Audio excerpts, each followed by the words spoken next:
ঠিক নাকি বেটি? আল্লাহ রাব্বুল আলামিন তার রাসূলকে বলেছেন, হে রাসূল আপনি তাবলীগ করেন। কি তাবলীগ করবে?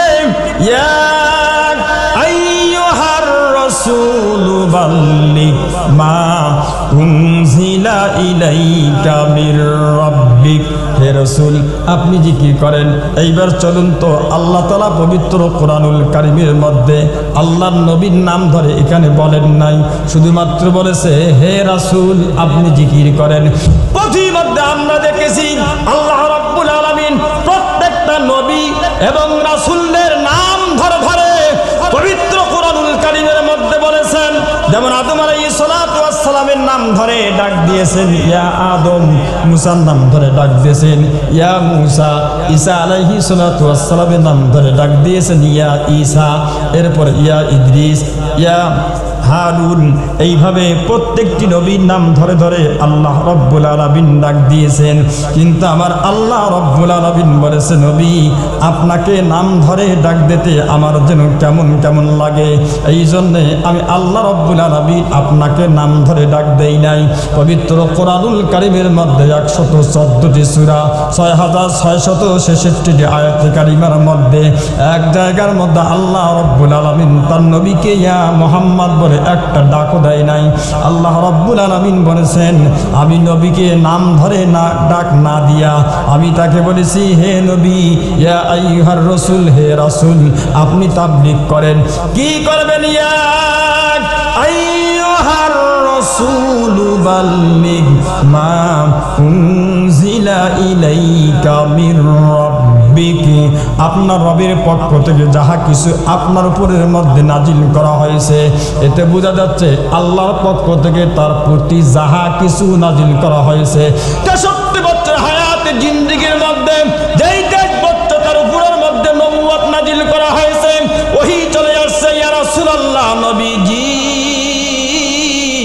আপনার উপরের মধ্যে আমি আল্লাহ রব্বুল আলামিন যাহা কিছু নাজিল করলাম নবী গো আপনি মানুষের সামনে প্রচার করেন, আপনি তাবলীগ করেন, মানে কোরআনুল কারীমের কথাগুলি আপনি মানুষের সামনে প্রচার করে দেন। ইয়া রাসূলুল্লাহ ইয়া হাবিবাল্লাহ মা উনজিলা ইলাইকা মির রাব্বিক, আপনার রবের পক্ষ থেকে যাহা কিছু নাজিল করা হচ্ছে সব কিছু মানুষের সামনে প্রচার করে দেন। ওয়া ইল্লাম তাফআল, আর যদি আপনি তাবলীগ না করেন ওয়া ইল্লাম তাফআল ফামা বাল্লাগতা রিসালাতাহু। ইয়া রাসূলুল্লাহ ইয়া হাবিবাল্লাহ তাহলে আপনি রিসালাতের দায়িত্ব পালন করলেন না, নবুয়তের দায়িত্ব পালন করলেন না নবীজি। আর যদি আপনি মনে করেন আপনার সময় থেকে যুগে যুগে কালে কালে অতীতের মধ্যে স্বৈরাচার ছিল, বর্তমানেও স্বৈরাচার ছিল, এরপরে ভবিষ্যতেও স্বৈরাচার থাকবে, ইয়া রাসূলুল্লাহ যদি কোনো প্রকার স্বৈরাচার আবু জেহেল, আবু লাহাব, উতবা সাহেব, ওয়ালিদ ইবনুল মুগীরা, আবুল বক্তারি, উমাইয়া ইবনে খালদ এইরকম স্বৈরাচারী মনোভাব দেখাইয়া যারা রাষ্ট্র পরিচালনা করে নবী গো তারা যদি আপনাকে জেল খাটায়, এরপরে আপনাকে যদি জুলুমের শিকার করে, এরপরে আপনাকে যদি ফাঁসি কাষ্ঠের মধ্যে যদি ঝুলায়, আপনাকে যদি কারাগারের মধ্যে নিক্ষেপ করে, দেশের নাগরিকত্ব ক্যান্সেল করে দিয়ে দেশ থেকে যদি আপনাকে বিতাড়িত করে দেয় নবীজি এই ভয়ে আপনি যদি কালেমার দাওয়াত থেকে যদি বিমুখ হয়ে যান, কোরআনুল কারীমের প্রচার থেকে আপনি যদি মুখটাকে ফিরিয়ে নেন, আল্লাহু ইয়াসিমুকা মিনান নাস, ইয়া রাসূলুল্লাহ ইয়া হাবিবাল্লাহ আমি আল্লাহ রাব্বুল আলামিন আপনাকে অভয় দিয়া বলতেছি যত বড় স্বৈরাচার হোক না কেন, যত বড় শয়তান হোক না কেন, আবু জেহেল ছিল ওল্ড মডেলের স্বৈরাচার, আর বর্তমান যুগে আবিষ্কার হবে তৈরি হবে নিউ মডেলের আবু জেহেল। ওল্ড মডেলের হোক আর নিউ মডেলের হোক না কেন কোন স্বৈরাচার পবিত্র কোরআনুল কারীম থেকে আপনাকে বিরত রাখতে পারবে না। আমি আল্লাহ রাব্বুল আলামিন স্বৈরাচারের হাত থেকে আমি আল্লাহ তাআলা আপনাকে হেফাজত করব। জোরে কোন সুবহানাল্লাহ। আস্তে সুবহানাল্লাহ কবেন, কেউ শুনতে পারে? হেফাজত করবে কে? বলেন বলেন কে হেফাজত করবে? যেভাবে মুখ ঢাকছে মুখের আওয়াজ কোন দিয়ে বের হয়? আরো জোরে বলতে হবে, কে হেফাজত করবে? আরো জোরে বলেন কে? আল্লাহ। মাইর যত বাড়বে, জুলুম যত বাড়বে, অত্যাচার যত হবে, কোরআনুল কারীমের প্রচার আকাশের নিচে জমিনের উপরের মধ্যে ততই বৃদ্ধি পাবে। প্রমাণ চান? প্রমাণ দেব? দেব প্রমাণ? না, আপনাদের আওয়াজে কয় না যে প্রমাণ লাগবে। বলবো? আমার আল্লাহ বলেছেন, আল্লাহ নবী আবু বকরকে বলতেছে, আবু বকর চলো তাবলীগ করার জন্য যাই। আবু বকর ডেকে বলে, ইয়া রাসূলুল্লাহ, ইয়া হাবিবাল্লাহ, আপনি তো তাবলীগ করতেই আছেন, এরপরেও আপনি তাবলীগ করার জন্য যান। নবী গো, আপনার কি মনে নাই তাবলীগ করতে গিয়া শিয়াবে আবু তালেবের ভিতরের মধ্যে 3 থেকে 3.5 বছর পর্যন্ত আপনি জেলখানার মধ্যে ছিলেন। ও নবী, ওই যুগের মধ্যে আপনি যে জেলখানার মধ্যে ছিলেন, ওই যুগের জেলখানাগুলোর মধ্যে কোনো খাদ্য খাবারের বন্দোবস্ত ছিল না। এরপরে বর্তমান জেলখানার মধ্যে খাদ্য খাবারের বন্দোবস্ত আছে, সেখানে খেতা এবং কম্বল ল্যাপটপের বন্দোবস্ত আছে। কিন্তু নবী যেই জেলখানার মধ্যে ছিল, ওই জেলখানার মধ্যে কাফের মুশরিক বেঈমানরা নবীর সঙ্গে সকল প্রকার সম্পর্ক নষ্ট করে দিয়েছে, আত্মীয়দের সঙ্গে সম্পর্ক নষ্ট করে দিয়েছে। সেই সময়ের মধ্যে খাদিজাতুল কুবরা ছিলেন গোটা আরব জাহানের মধ্যে দ্বিতীয় ধনী, তিনিও জেলখানার ভিতরের মধ্যে ছিল। খাদ্য যখন সব কিছু শেষ হয়ে গেছে, গাছের ছাল বাকল খেয়ে তারপরে বকরির লাদার মতো তেনারা পায়খানা করেছেন। যখন সব শেষ হয়ে গেছে, মরা মানুষের হাড্ডি পর্যন্ত চিবিয়ে চিবিয়ে জীবিকা নির্বাহ করার জন্য চেষ্টা করা হয়েছে। এবার বলুন তো দেখি, ওই সময়ের জেলখানাগুলো ভালো ছিল নাকি বর্তমান সময়ের জেলখানাগুলো ভালো? বর্তমান সময়ের জেলখানাগুলো ভালো। ইয়া রাসূলুল্লাহ, এরপরে আবু জাহেলের 14 গোষ্ঠী সহ আপনি যখন নামাজ পড়ার জন্য খানায় কাবা চত্বরের মধ্যে চলে গিয়েছেন, নবী গো, উটের নাড়ি ঘড়িগুলো আপনার মাথার উপরের মধ্যে চাপিয়ে দিয়েছে। ইয়া রাসূলুল্লাহ, তারপরেও কি আপনি তাবলীগ করার জন্য যাবেন? নবী আমার ডেকে বলে, আবু বকর রে, ইসলামের উপরের মধ্যে নির্যাতন যত বাড়বে, ইসলামের গতি তত বৃদ্ধি পাবে। জোরে বলুন সুবহানাল্লাহ।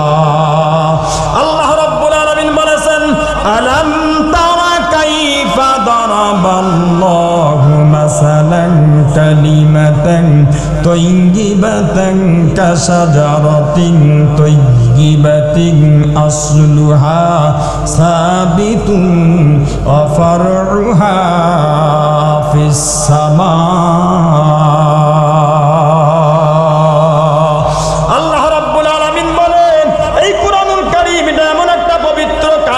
এটা এমন একটা পবিত্র বাক্য, এটা এমন একটা পবিত্র বৃক্ষ, এর শিকড়গুলো হচ্ছে জমিনের শেষ সীমা পর্যন্ত শিকড়গুলো পৌঁছে গেছে, আর এই ডালপালাগুলো আসমান পর্যন্ত বিস্তৃত হয়ে গেছে।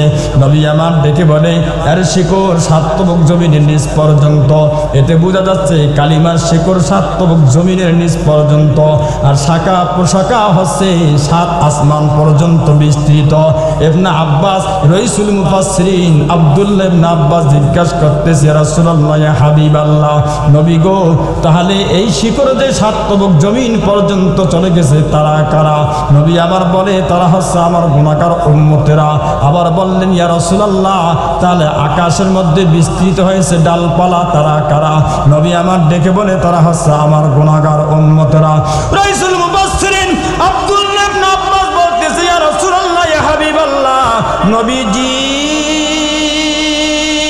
শিকড় হচ্ছে আপনার গুনাহগার উম্মত, আর জমিনের উপরের মধ্যে যে ডালপালা, তারাও হচ্ছে আপনার গুনাহগার উম্মত। আমি বুঝলাম না।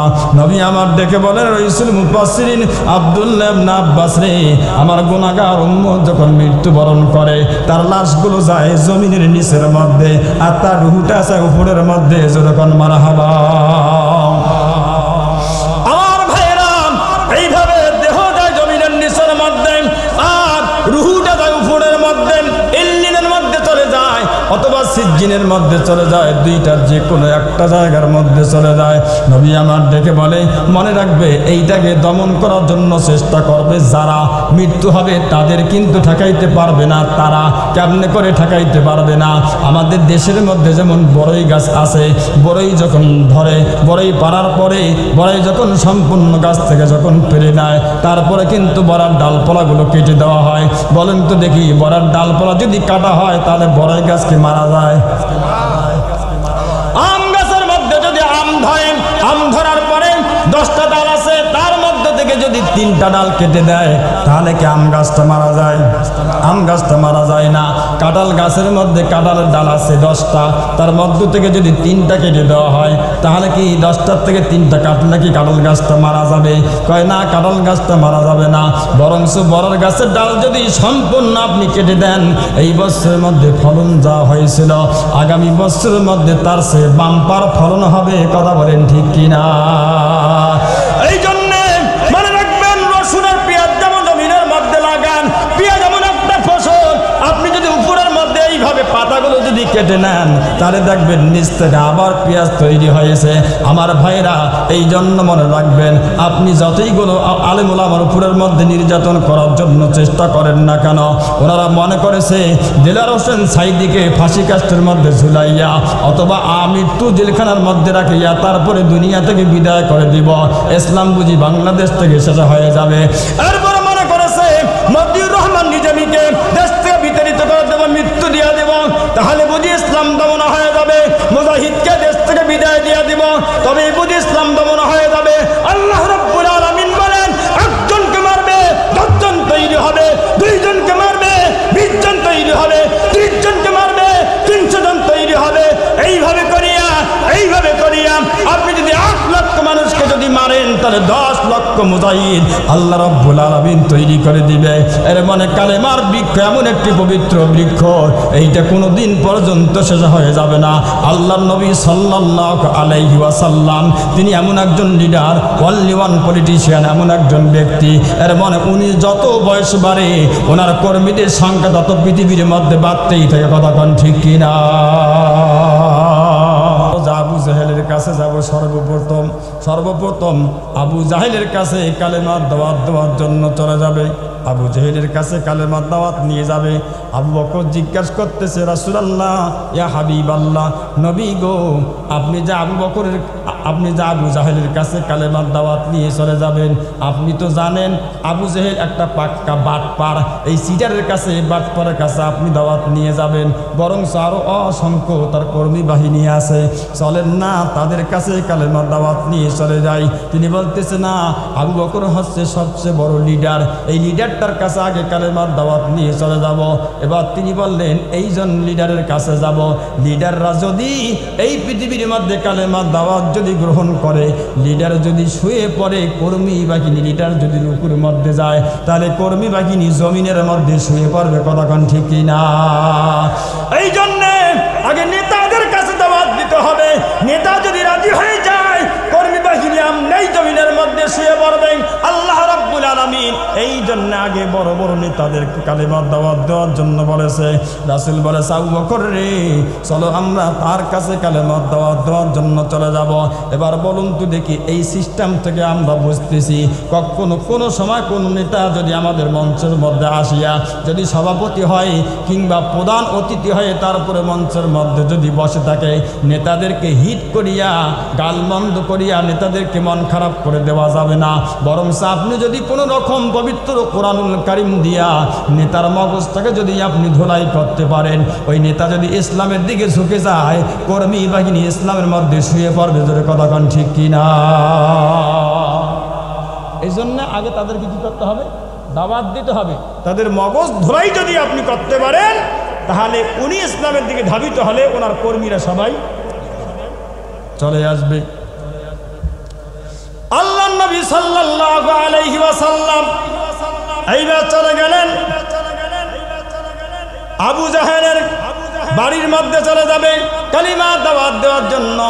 আবু বকরকে বলতেছে, আবু বকর রে, এই কারণে 4টা কারণে তাবলীগ করতে হবে। এবার আপনারা বলুন তো দেখি, কয় কারণে তাবলীগ করতে হবে? আরো জোরে হলো না, জোরসে বলেন, আপনাদের কি দিয়ে নির্বাচন হবে না? কয় কারণে তাবলীগ করতে হবে? 4টা কারণে তাবলীগ করতে হবে। তার মধ্যে 1 নম্বর কারণ হচ্ছে এই পৃথিবীর মধ্যে যতগুলি গ্রন্থ আছে তার মধ্যে সবচেয়ে নির্ভেজাল গ্রন্থ, তার নামটা কি? আল কোরআন। এই কোরআন হচ্ছে নির্ভেজাল গ্রন্থ। পৃথিবীর মধ্যে যতগুলি গ্রন্থ আছে, যেহেতু কোরআন নির্ভেজাল গ্রন্থ, এই নির্ভেজাল গ্রন্থটাই পৃথিবীর মধ্যে প্রচার করতে হবে। দুনিয়ার মধ্যে যতগুলি লেখক আছেন, সব লেখক একখানা পুস্তক তৈরি করার পরে প্রথম পৃষ্ঠার মধ্যে লিখে দেয়, আমার এই বইখানা লিখতে গিয়ে যদি কোনো প্রকার ভুল ত্রুটি হয়ে থাকে আর এইটা যদি কোনো পাঠকের মধ্যে যদি ধরা পড়ে তাহলে আমাকে জানাইলে আমি সেটাকে পরবর্তী সংস্কারে সংশোধন করিয়া দিব।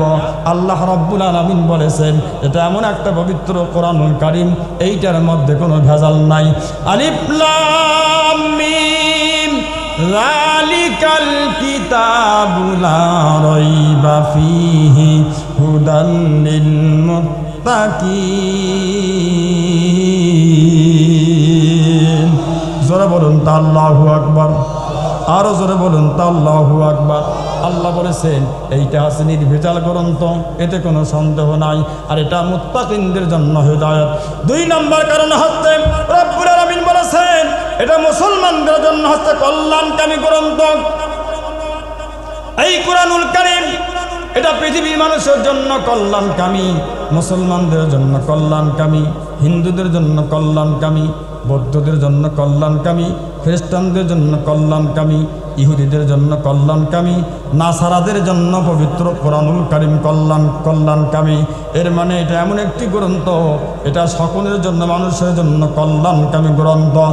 এইবার হচ্ছে আমার দেশের মধ্যে কখনো কোনো সময় ইসলামী রাজ যদি কায়েম হয়ে যায়, কোরআনুল কারীম দিয়া যদি এই দেশ যদি চলে, রাষ্ট্র যদি পরিচালনা হয়, এই দেশের মধ্যে সংখ্যালঘু যারা সবচেয়ে নিরাপত্তা পাবে তারা। কোরআনুল কারীমের শাসন ব্যবস্থা যদি এই জমিনের মধ্যে, ভূখণ্ডের মধ্যে যদি কায়েম হয়ে যায়, তাহলে এই পৃথিবীর মধ্যে যারা সংখ্যালঘু ওনারা সবচেয়ে কি পাবে? নিরাপত্তা পাবে। বরং আমাদের দেশের মধ্যে পার্শ্ববর্তী মহারাষ্ট্র হচ্ছে ভারত, ভারতের মধ্যে 24 ঘন্টা নির্লজ্জ বেহায়াপনার মতো তেনারা মিথ্যাচার করে যাচ্ছে। আমার দেশের মধ্যে নাকি হিন্দুদের উপরের মধ্যে আক্রমণ করা হচ্ছে। আপনারা বলেন, আমার দেশের মধ্যে কি হিন্দুদের উপরের মধ্যে আক্রমণ করা হয়? আমার দেশের মধ্যে কি বৌদ্ধদের উপরের মধ্যে আক্রমণ করা হয়? আমার দেশের মধ্যে কি খ্রিস্টানদের উপরের মধ্যে আক্রমণ করা হয়? আমার দেশের মধ্যে কি ইহুদি নাসারাদের উপরের মধ্যে আক্রমণ করা হয়?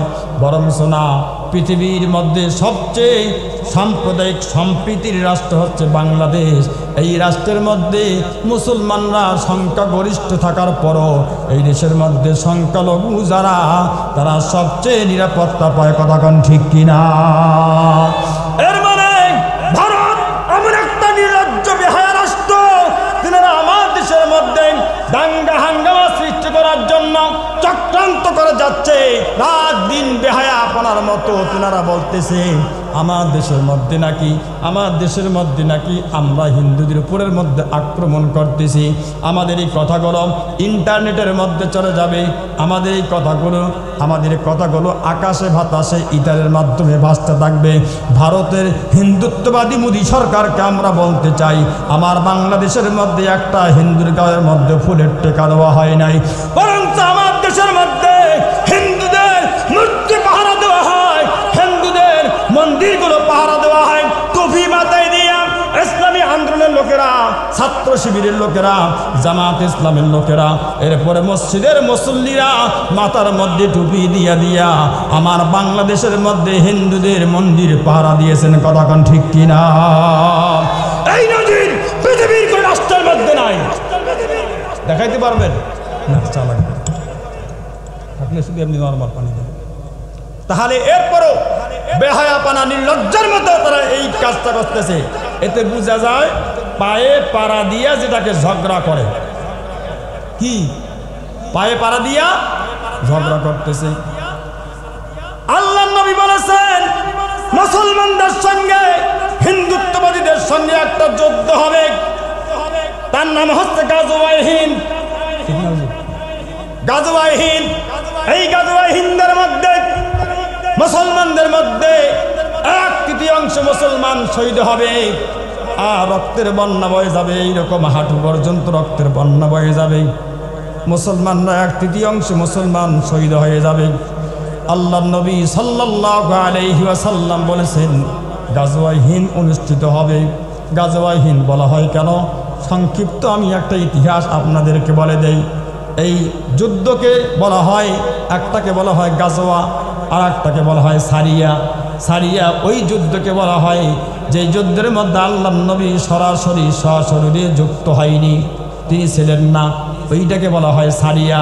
আর যেইটার সঙ্গে আল্লাহর নবী স্বয়ং যুদ্ধের ময়দানের মধ্যে শরীক ছিলেন সেইটাকে বলা হয় গাজওয়া। এখন তো রাসূল পৃথিবীর মধ্যে নাই, বরঞ্চ তিনি বলেছেন গাজওয়ায় হিন্দ অনুষ্ঠিত হবে, এর মানে হিন্দুদের সঙ্গে মুসলমানের একটা লড়াই হবে, সংগ্রাম হবে। রাসূল সেইটাকে গাজওয়া বলেছেন কেন? এর মানে এটা এমন একটা রক্তক্ষয়ী যুদ্ধ হবে, জিহাদ হবে, যেই জিহাদের মধ্যে মুসলমানরা বিজয়ী হবে, রক্তের বন্যা বয়ে যাবে, তারা সংখ্যায় বেশি থাকতে পারে, মুসলমানরা ইমানি শক্তির মধ্যে বৃদ্ধিতে তারা বেশি হবে। ও হিন্দুত্ববাদী মোদী সরকার, তুমি তোমার রাষ্ট্রের মধ্যে তোমার রাষ্ট্রের জনগণ বেশি হইতে পারে, 8 ইঞ্চি পরিমাণ চুল পরিমাণ, মুসলমানরা তাতে ভয় পায় না। আমরা সংখ্যার দিক থেকে কম হইতে পারি, মুসলমানদের ইমানের বারুদের সংখ্যা বেশি আছে, তোমাদের সঙ্গে যুদ্ধ হবে, লড়াই হবে। আল্লাহর নবী বলেছেন সেই যুদ্ধের মধ্যে আমরা বিজয়ী হব। কাজী ফালাফালি করে লাভ নাই, বিজয়ের পতাকা মুসলমানরাই পথ পথ করে উড়িয়ে দেবেন। কথা কোন ঠিক কিনা? পায়ে পাড়া দিয়ে ঝগড়া লাগাইও না, অস্তিত্ব তোমাদের বিলীন হয়ে যাবে। আমরা মরলে শহীদ, বাঁচলে কি গাজী, মরলে শহীদ, বাঁচলে গাজী। এই জন্য আমি আপনাদেরকে বলতে চাই, কোরআন যদি এই সমাজের মধ্যে যদি কায়েম হয়ে যায় তাহলে বরঞ্চ লাভ হবে। আর কোরআনুল কারীম যাতে কায়েম না হয়, এই জন্য বিশাল চক্রান্ত চলতেছে। আমার দেশের মধ্যে এক সময় মনমোহন সিং মাথার মধ্যে পাগড়ি পরিয়া তারপরে দেশের মধ্যে আসলো। তত্ত্ব একটা বলে দেই, কানে চিমটি দিয়ে মনে রাখবেন। মনমোহন সিং যখন আমার দেশের মধ্যে আসলো, আমার দেশের মধ্যে আসার পরে একটা জরিপ রিপোর্ট তৈরি করেছেন অধ্যক্ষ ডক্টর আবুল বারাকাত। তিনি এইটাকে রিসার্চ করেছেন, গবেষণা করেছেন। গবেষণা করার পর বলেছে বাংলাদেশের মধ্যে কি পরিমাণ মানুষ ইসলামকে সমর্থন করে। তিনি বলেছেন বাংলাদেশ জামায়াতে ইসলাম, ইসলামী আন্দোলন, এরপরে খেলাফত মজলিস, এই 3টা দল মিলে বাংলাদেশের মধ্যে 50% মানুষ ইসলামকে সমর্থন করে, 50% মানুষ বাংলাদেশের মধ্যে ইসলামকে সমর্থন করে, আর 29% মানুষ করে বিএনপি, আর 20% মানুষ করে বাংলাদেশের মধ্যে তারা হচ্ছে আওয়ামী লীগ। এতে বোঝা যাচ্ছে 20% আওয়ামী লীগ, 29% হচ্ছে বিএনপি, আর 50% লোক বাংলাদেশের মধ্যে ইসলামকে সমর্থন করে। তারা চিন্তা ভাবনা করে দেখলো বাংলাদেশের মধ্যে যেই পরিমাণ মানুষ ইসলামী আন্দোলনকে সমর্থন করে, এই মুহূর্তের মধ্যে এইটাকে যদি দমন করা না যায় 2050 সাল নাগাদ বাংলাদেশের মধ্যে ইসলামের চূড়ান্ত একটা মহাবিপ্লব ঘটবে। এই মহাবিপ্লবকে দমন করা শক্তি দিল্লিরও নাই, আমেরিকারও না। এই জন্যই মহাপরিকল্পনা করে তেনারা এক এক করে ইসলামী আন্দোলনের সঙ্গে জড়িত যারা, তাদেরকে ধূলিসাৎ করার জন্য তারা পায়তারা করেছে। আল্লাহ বলেছে যতই চক্রান্ত করো তোমাদের চক্রান্ত সফল হবে না। ও বিধর্মী ভাইয়েরা আমার, কান খাড়া করে শুনুন। আল্লাহ রাব্বুল আলামিন বলেছেন ওয়া হাযা কিতাবুন আনজালনাহু মুবারাকুন ফাত্তাবিউহু ওয়াত্তাকু লাআল্লাকুম তুরহামুন। ইসলাম যদি কায়েম হয়ে যায়, এটা কল্যাণকামী গ্রন্থ, সকলেই কল্যাণ পাবে, শান্তি পাবে, স্বস্তির মধ্যে থাকতে পারবে। আল্লাহ নবী সাল্লাল্লাহু আলাইহি ওয়াসাল্লাম বললেন 3 নম্বর কারণটা কি হবে? 3 নম্বর কারণ পবিত্র কোরআনুল কারীম, এটা মানুষের জন্য সংবিধান। এবার বলুন তো দেখি, এই জমিন সৃষ্টি কার? আসমান কার? আপনি কার? আমি কার? সব যদি হয় আল্লাহ, তাহলে আমরা বিধান মানব কার? জোরে বলুন কার? এবার আর একটা কথা বলি, জোর যার মুল্লুক, কথাটা সঠিক নাকি বেঠিক? হ্যাঁ, কি চিন্তা ভাবনা করে বলেন, সঠিক নাকি বেঠিক? সঠিক। কয়েকজন কইল সঠিক।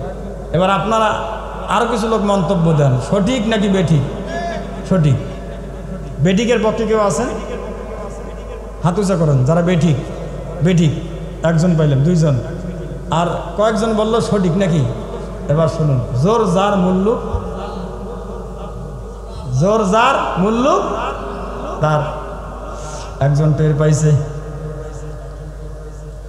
জোর যার মূল্য তার, এর মানে ক্ষমতা যার, বিধানও তার। তাবারাকাল্লাযী বিয়াদিহিল মুলকু ওয়া হুয়া আলা কুল্লি শাইইন কাদির। জোর যার, মুল্লুক চলবে তার। আসমান কার? জমিন কার? এরপরে সব কিছু সৃষ্টিকার। সব কিছু যদি আল্লাহর হয় তাহলে লা মালিকুল আমলাকি ইলাল্লাহ, আল্লাহ হচ্ছে রাজাদিরাজ, শাহানশার শাহানশাহ, রাজারও তিনি হচ্ছেন রাজা। তিনি যদি রাজারও রাজা হয়, শাহানশার শাহানশাহ যদি তিনি হয়, তাহলে এই জমিনের মধ্যে বিধান চলবে একমাত্র যার। জোর যার, মুল্লুক হচ্ছে তার। আলা আলাহুল খলকু আল আমরু ইনিল হুকমু ইল্লা লিল্লাহ। সৃষ্টি যার, হুকুম চলবে জমিনের মধ্যে তার। চিৎকার দিয়ে বলেন ঠিক কিনা? আপনি কি জমিন সৃষ্টি করেছেন? আপনি বিধান চালাইতে চান? আওয়ামী লীগ কি জমিন সৃষ্টি করছে? বিএনপি জমিন সৃষ্টি করছে? একটা মাসিও তো তৈরি করতে পারবে না, তাহলে বিধান চালাইবেন কেমন? তাহলে তামাম মাখলুকাত যার, বিধানটা চলবে তার।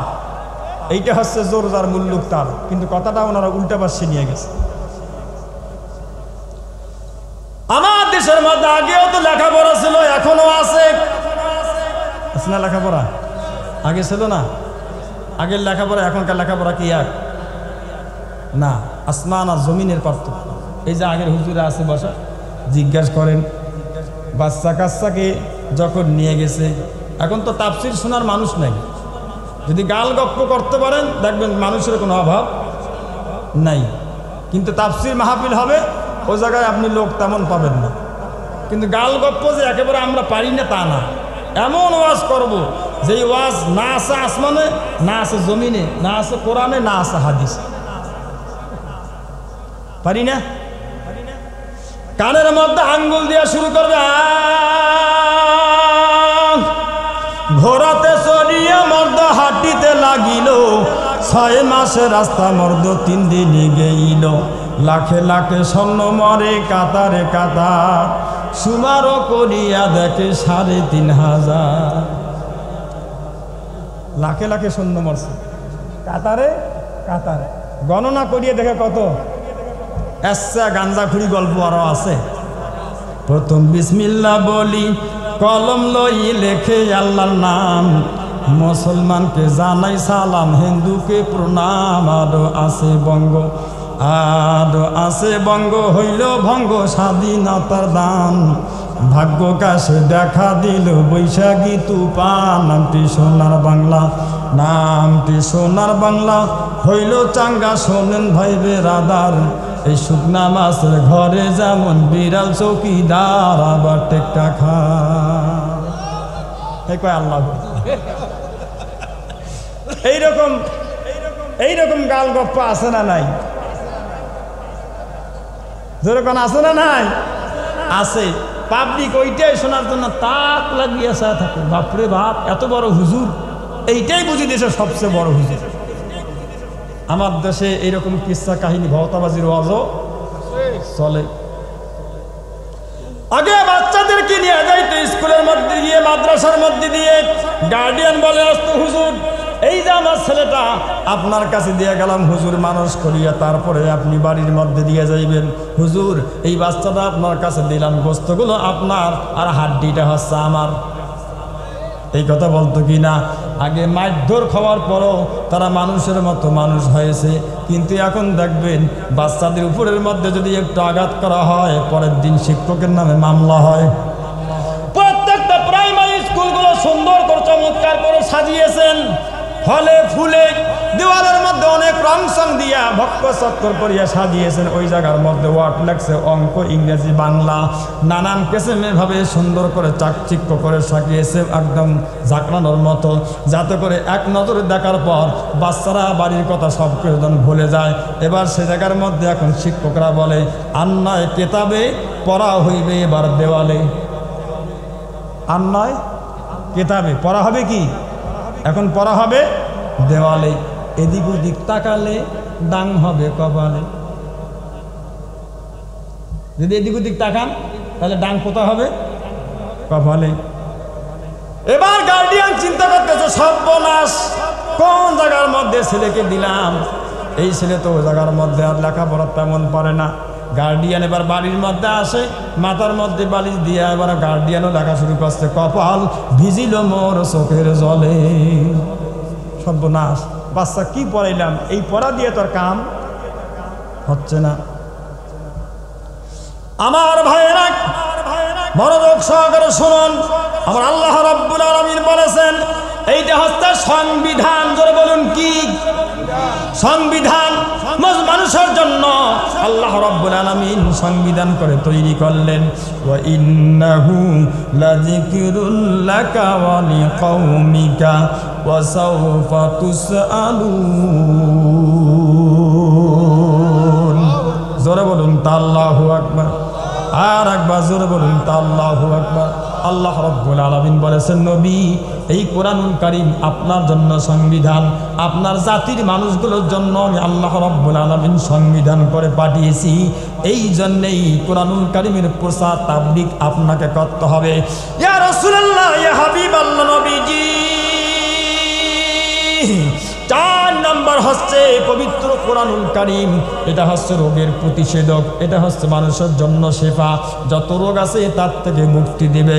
আপনার ব্যক্তি জীবনের মধ্যে যদি রোগ হয়, আপনার পারিবারিক জীবনের মধ্যে যদি রোগ হয়, আপনার সামাজিক জীবনের মধ্যে যদি রোগ হয়, আপনার রাষ্ট্রীয় জীবনের মধ্যে যদি রোগ হয়, আল্লাহ রাব্বুল আলামিন বলেছেন অনুনাজ্জিলু মিনাল কুরআনি মা হুয়া শিফাউন ওয়া রাহমাতুল লিল মুমিনিন। ইয়া রাসূলুল্লাহ, ইয়া হাবিবাল্লাহ, আমার কোরআনুল কারীম খালি ব্যক্তি জীবন, পারিবারিক জীবন, সামাজিক জীবন, রাষ্ট্রীয় জীবন সকল ক্ষেত্রে ঘা হইব যেই জায়গায় মলম লাগাবে সে জায়গায়। কিতাবাতি বিয়ানাল লিকুল্লি শাই। পবিত্র কোরআনুল কারীমের আপনার জন্ম থেকে শুরু করে মৃত্যু পর্যন্ত এমন কোন সমস্যা তৈরি হবে না যেই সমস্যার সমাধান আল্লাহ রাব্বুল আলামিন পবিত্র কোরআনুল কারীমের মধ্যে দেয়নি।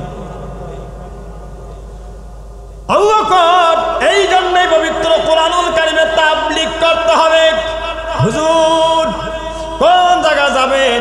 চলেন সর্বপ্রথম আবু জেহেলের বাড়ির মধ্যে যাই। আবু বকর ডেকে বলে হুজুর আমাকেও কি সঙ্গে নিয়ে যাবেন?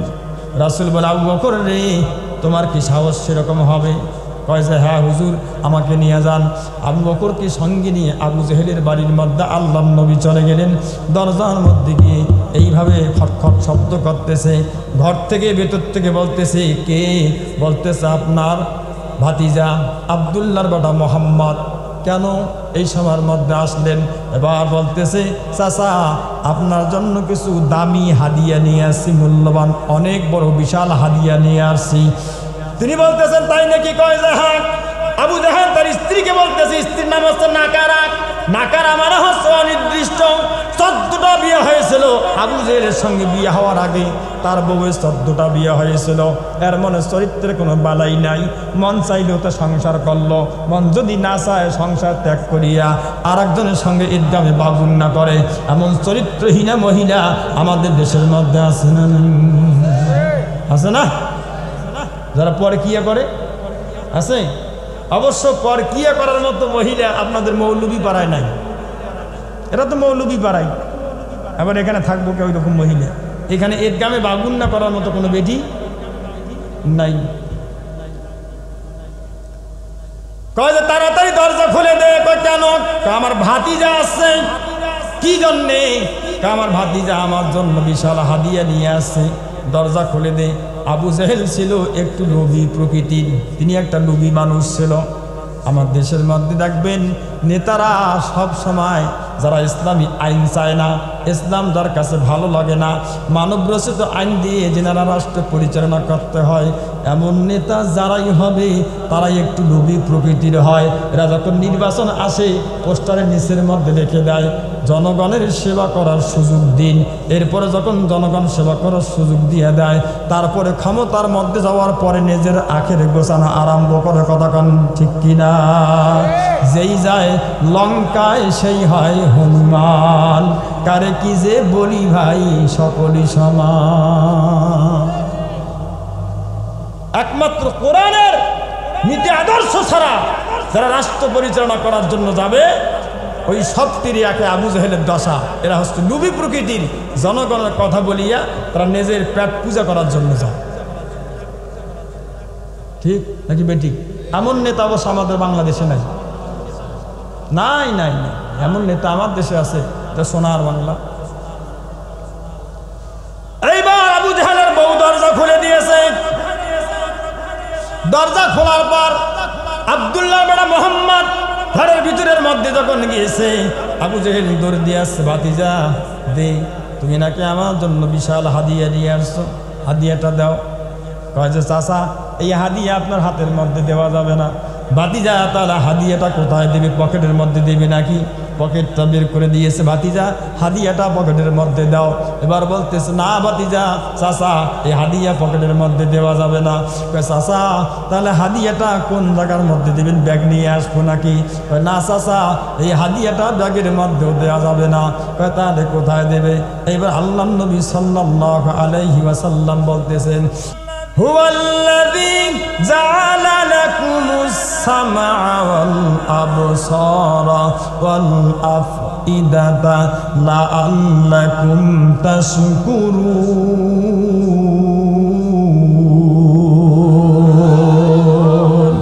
আর একবার জোরে বলুন তা আল্লাহু আকবার। আকাশ বাতাসকে মুখরিত করে বলুন তা আল্লাহু আকবার। আল্লাহ নবী বলতেছে, চাচা এই কানের মালিককে, চোখের মালিককে, এই জবানের শক্তির মালিককে আল্লাহ যদি হয়, চাচা গো আমি যেই হাদিয়া দেব, এই হাদিয়া দেব আপনার কানের মধ্যে। আবু জাহেল বলতেছে, মোহাম্মদ ফাজলামি করার আজ জায়গা পাও না, আমার কানের মধ্যে দিবে। এর মানে আমি বুঝতে পেরেছি তুই কি তোর বিরোধী দলের কোরআন আমার ঘরের মধ্যে তুই পড়তে চাস। এবার আব্দুল্লাহর বেটা মোহাম্মদ বলতেছে, চাচা এই জন্য তো লোকেরা আপনাকে বলে আবুল হেকাম, এই জন্যই তো লোকেরা আপনাকে বলে আপনি আবুল হেকাম, বেনিদের পিতা। আপনি ঠিকই বুঝতে পারছেন আমি এই বিরোধী দলের কোরআন শরীফ পড়ার জন্যই আসছি। কেরার জন্য আসছে? বিরোধী দলের কোরআন শরীফ পড়ার জন্য আসছি। কয় তাই নাকি? কয় হ্যাঁ। আবু জাহেল বলতেছে, ঠিক আছে মোহাম্মদ, এই পৃথিবী ওলট পালট হইতে পারে, তুই যে মিশন নিয়ে আমার ঘরের মধ্যে আসছো, মোহাম্মদ রে দুনিয়া ওলট পালট হইতে পারে, এই বিরোধী দলের কোরআন শরীফ আমার ঘরের মধ্যে পড়তে পারবি না। এবার ভাতিজাও ডাক দিয়ে বলতেছে, চাচা দুনিয়া ওলট পালট হইতে পারে, আমি আব্দুল্লাহর বাটা মোহাম্মদ বলতেছি এই জায়গার মধ্যে আমি পবিত্র কোরআনুল কারীম না পড়া পর্যন্ত আমি এই জায়গা থেকে বের হব না। জোরে বলুন, আরো জোরে। আমিও কোরআন শরীফ না পড়া পর্যন্ত এই জায়গায় বের হব না। দেখে বলতেছে, বের হবি না? কয় যে না, বের হব না। কয় তাহলে শোন, কেন এই জায়গা থেকে বের হবি না? বের যখন হবি না তাহলে শোন আমি কি কাজ করবো এইবার তোমার সাথে। আবু জাহেল গিয়ে আল্লাহ নবীর ঘাড়ের মধ্যে হাত দিয়েছে। ঘাড়ের মধ্যে হাত দিয়ে ঘাড় ধাক্কা দিয়ে তিনি বের করতে চান। আল্লাহ রাব্বুল আলামিন ডেকে বলতেছে, জিবরাইল আরজেন্ডা possible go to your native land Mecca, যত দ্রুত সম্ভব মক্কা জমিনের মধ্যে চলে যাও। আবু জাহেলের বাড়ির মধ্যে আমার নবী তাবলীগ করার জন্য চলে গেছে, পবিত্র কোরআনুল কারীমের প্রচার করার জন্য চলে গিয়েছে। আমার নবীর ঘাড়ের মধ্যে আবু জাহেল হাত দিয়েছে, দ্রুত করে চলে যাও। আবু জাহেল হাত দিয়েছে আমার নবীর ঘাড়ের মধ্যে, আর তুমি জিবরাইল গিয়ে আমার নবীর দুই কদমের মধ্যে হাত দেবে। জোরে কান সুবহানাল্লাহ। আল্লাহর নবীর কাছে চলে আসলেন হযরত জিবরাইল, তার দুইটা হাত আল্লাহর নবীর কদম মোবারকের মধ্যে দিয়ে শক্ত করে ধরেছে। আবু জাহেল এইবার নবীকে এইভাবে ধাক্কা মারতেছে, কিন্তু নবী সরে না। জিজ্ঞাসা করতেছে, মোহাম্মদ এতক্ষণ পর্যন্ত ধাক্কা দিলাম, তুমি লইয়া যাও, কিন্তু এখন ধাক্কা দিচ্ছি, তুমি সরো না কেন? কয় চাচা, কিয়ামত পর্যন্ত ধাক্কা দিলে আমাকে আপনি সরাইতে পারবেন না। কয় তাই নাকি? কয় কেন সরাইতে পারবো না? সরাইতে পারবেন না এই কারণে, সেটা হচ্ছে আপনি কি জানেন জিবরাইল আলাইহিস সালাতু ওয়াস সালাম আমার কদম মুবারকের মধ্যে 2 হাত দিয়া শক্ত করে ধরেছে, আমি যেন এই জায়গা থেকে 1 ইঞ্চি জায়গা যেন সরে না যাই। কয় তাই নাকি? কয় যে হ্যাঁ। চাচা, আপনি কি জানেন জিবরাইল কত বড়? কয় জিবরাইল কত বড়?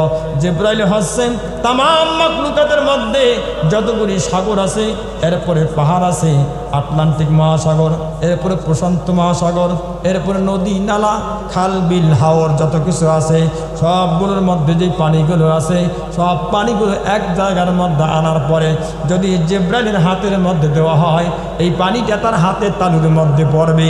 আর এই পানিটা যদি মাথার মধ্যে দেয়, মনে হয় যে পুষ মাস আর মাঘ মাসে শীতের সময় কোনো মানুষ বাংলাদেশ থেকে রোদের মধ্যে গিয়া সরিষার তার হাতের মধ্যে নিয়ে মাথার মধ্যে মাখতেছে।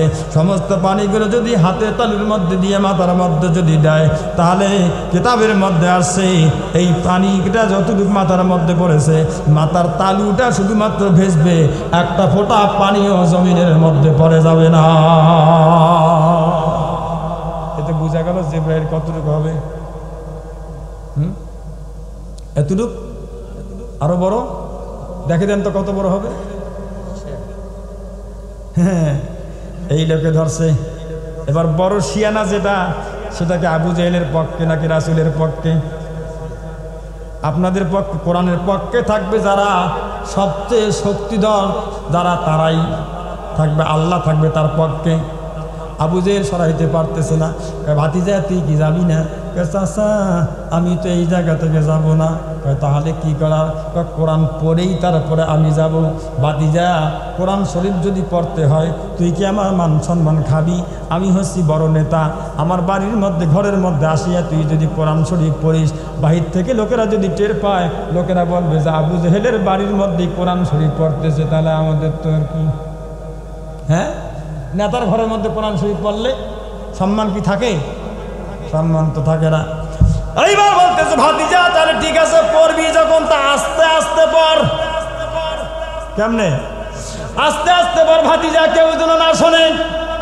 এমন এক সময় ও মুসলমানেরা আমার বাংলাদেশের মধ্যে ছিল, যেই সময়ের মধ্যে কোরআনুল কারীমের কথা মাইক দিয়ে বলা যায় নাই, বলার পরিবেশ ছিল না, ওয়াজ মাহফিল করতে দেয় নাই।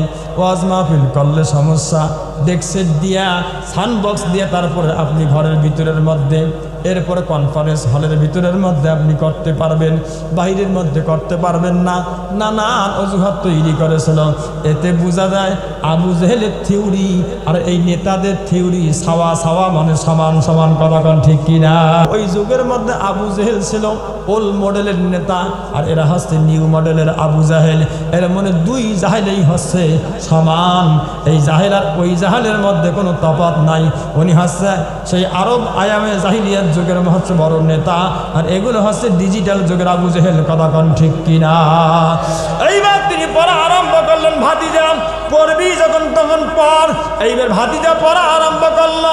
ও রংপুরবাসী, আপনাদের যদি এই সূরাটা মুখস্থ থাকে, আপনারাও আমার সাথে পড়ুন। আলাম তারা কাইফা ফাআলা রাব্বুকা বিআসহাবিল ফিল আলাম ইয়াজআল কাইদাহুম ফি তাদলিল। তারপরে কি?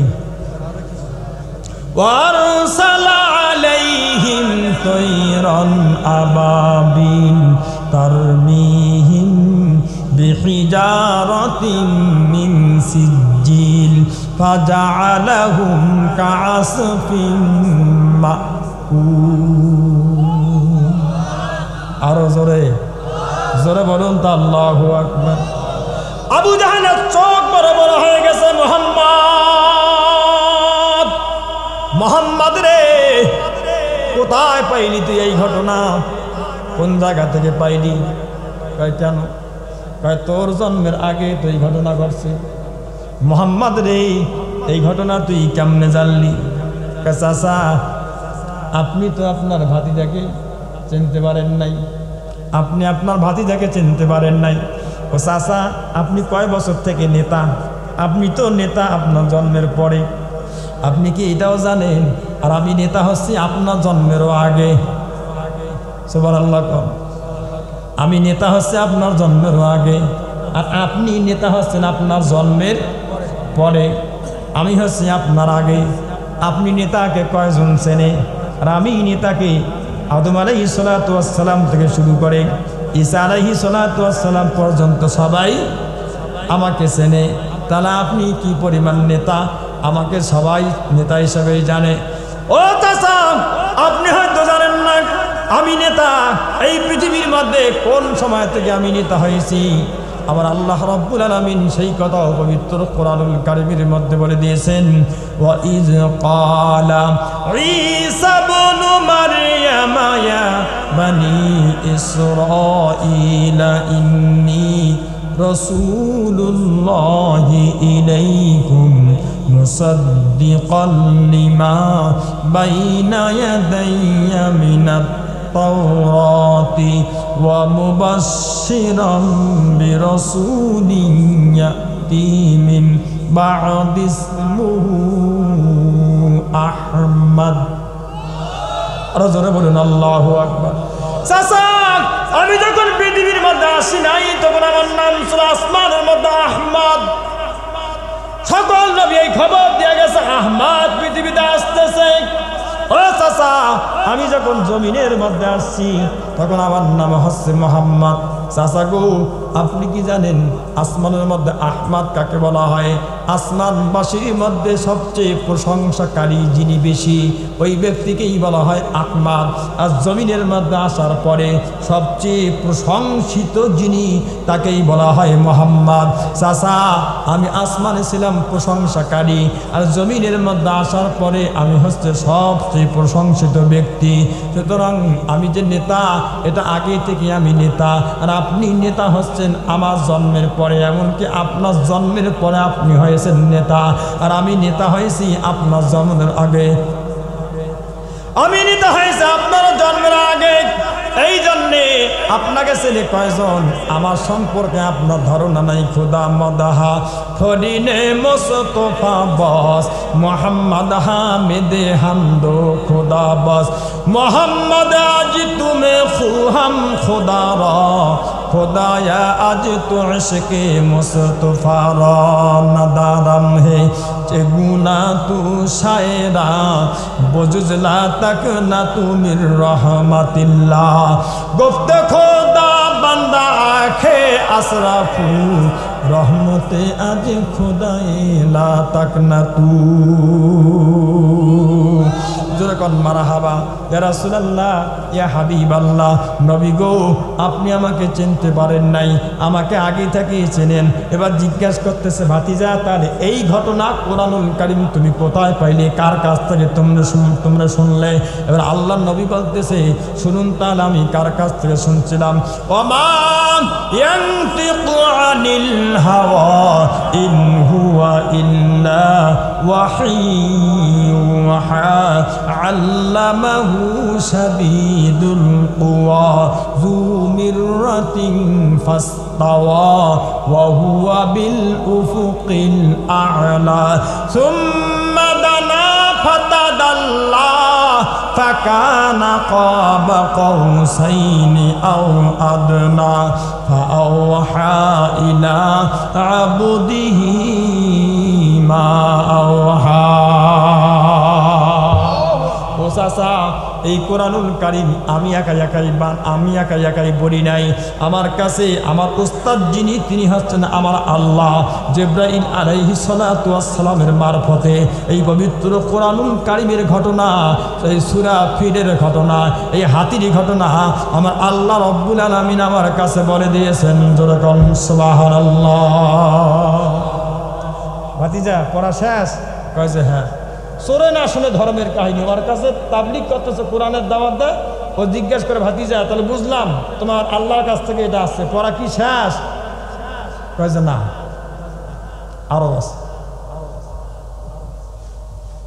পড়া কি শেষ করবো না কি করবো?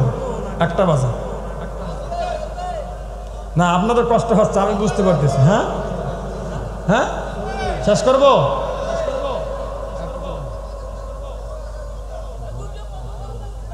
না না না এগুলো বক্তা আমার এক বুদ্ধি করছে। আমি তো উপরে বসে আছি কতগুলো খাতা কাপড় গায়ে দিয়ে, কিন্তু আপনাদের শরীরে তো তেমন কিছু না, মাটির মধ্যে বয়ে রয়েছেন। ঠান্ডা লাগে না? চলবে বাবা, গরম পল না, এইরকম পল যদি আমাকে দিত। কয় চাচা আরো আছে, কয় তাই নাকি? কয় যে হ্যাঁ। কয় যাবি না? কয় না যাবো না চাচা, আর একটা সূরা বলিয়ে তারপরে যাব। কয় যে ওটা কি সূরা? কয় চাচা ওই যে আপনার বন্ধু আবু লাহাব, আবু লাহাবকে আল্লাহ রাব্বুল আলামিন জিবরাইলের মাধ্যমে কয়টা বাঁশ পাঠাইছে। কি পাঠাইছে? বাঁশ। কয়টা বাঁশ পাঠাইছে, এই কয়টা বাঁশ দিয়া তারপরে যাই। কয় তাই নাকি? কয় যে হ্যাঁ। এইবার আল্লাহ জিবরাইলের মাধ্যমে কয়টা বাঁশ পাঠিয়ে দিয়েছে আবু লাহাবকে দেওয়ার জন্য। চাচা আপনি মন খারাপ করেন না, এইটা আমার কোনো দোষ নাই, আমি তো এই কথা বলি নাই, জিবরাইলি বলছে। এই জন্য আমি দুনিয়ার সমস্ত স্বৈরাচারী সরকারকে বলবো, আস্তে আস্তে স্বৈরাচাররা সব কিন্তু ভাগতেছে। আফগানিস্তান স্বাধীন হইল, মুসলমানদের হাতের মধ্যে চলে আসলো। বাংলাদেশটা স্বৈরাচার মুক্ত হইয়া মুসলমানদের হাতে। ছোট্ট একটা পাখি যেমন আবাবিল দিয়া যেমন খানায় কাবাকে আল্লাহ রাব্বুল আলামিন যেমন রক্ষা করছে, বাংলাদেশের মধ্যে এই ঘটনা ঘটবে বাংলাদেশের মানুষ কোনোদিন কল্পনাও করে নাই। আসতে শুনবে শুনবে শরম নাই যার আওয়ামী লীগ করে শেখ, যেই নেতা পালিয়ে যায় তার কর্মী বাহিনীকে জাহান্নামে ঠেলে দিয়ে সেই দল কেমনে করে? তাদের সঙ্গে আমার কোনো দুশ্মনী নাই, শুধু আমি এতটুকু শুধু বলতে চাই, যদি বুদ্ধিমান হইতো আপনাদেরকে সাগরের মধ্যে ভাসাই রেখে তারা যাইতো না, ঠিক কিনা? গেইছে গেইছে খবরটা পর্যন্ত দিল না যে আমি যাব। তবে আমার মনে হয় তিনি ওই আমলটা করছে, ওই যে সাইদি সাহেব বলছিল 12 কোটি মৌলবাদী যদি গাছের গোড়া দিয়ে ঝাঁকা মারে, অমনে আগাল থেকে দিল্লি মামু বাড়ির মধ্যে গিয়ে পড়বি। উনি চিন্তা ভাবনা করলো, বাবা সকালবেলা উঠিয়া কোরআন শরীফ নাকি খোঁজে, ওনার নেতারা বলছে। এরপরে যায় নামাজের তসবিহ নিয়ে দিনটা আরম্ভ হয় সূর্য ওঠার পর থেকে সূর্য ডুবা পর্যন্ত এই কাম নিয়েই পড়ে থাকে। কিন্তু চিন্তা করলো সাইদি সাহেব 50 বছর পর্যন্ত কোরআনের তাফসির করলো, তরজমা করলো, জীবনে একটা আমল আল্লাহ করার মতো আমাকে সুযোগ তৈরি করে দিল না, অন্তত শেষ বয়সে গিয়ে একটা আমল করি। উনি যখন বলছে এইখানে ঝাঁকি মারলে ওই জায়গার মধ্যে গিয়ে পড়বে, তাই তিনি সাইদি সাহেবের মরার পরে আমলটা আরম্ভ করছে। এইখানে লারা মারছে আবাবিল পাখির মতো ছাত্র জনতা, উনি দিল্লি মামুর বাড়ির মধ্যে গিয়া পড়ছে, সেখানে গিয়ে ঈদগামে বাবুন্না করছে। কতক্ষণ ঠিক কিনা? চাচা আমি যাবো, তবে বাসটা একটু দিয়ে যাই, মন খারাপ করেন না। কি বাস? এবার আপনারা যদি মুখস্থ থেকে আমার সাথে বলেন, তাব্বাত ইয়াদা আবি লাহাবিন ওয়া তাব্বা মা আগনা আনহু মালুহু ওয়া মা কাসাব সায়াসলা নারান যাতা লাহাবিন আমরাতুহু হাম্মালাতাল হাতাব ফি জিদিহা হাবলুম মিন মাসাদ।